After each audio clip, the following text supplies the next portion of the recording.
কত চমৎকার ডিজাইন করে ঘর তৈরি করে শয়নকক্ষ সাজায়, কিন্তু অল্প কিছুদিন পর মাটির বিছানায় গিয়ে আশ্রয় নিতে হয়।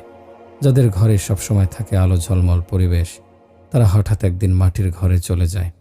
জীবদ্দশায় গায়ে একটি পিপীলিকা হাঁটতে পারে না, কিন্তু মৃত্যুর পর কি হয়?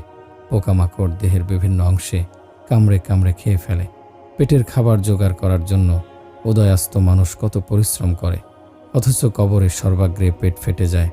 আল্লাহ বলেন, হে আমার বান্দাগণ, দুনিয়াকে লোভের দৃষ্টিতে দেখবে না। কবরে প্রথম চোখের গোশত পোকামাকড় খেতে থাকবে, তারপর একে একে সর্বাঙ্গ খেয়ে ফেলবে। দুনিয়ায় বন্ধুদের উপর বিশ্বাস করা যায় না, কারণ তারা বিশ্বাসঘাতকতা করে। সন্তানদের উপর বিশ্বাস করা যায় না, কারণ তারা অবাধ্য হয়ে যায়।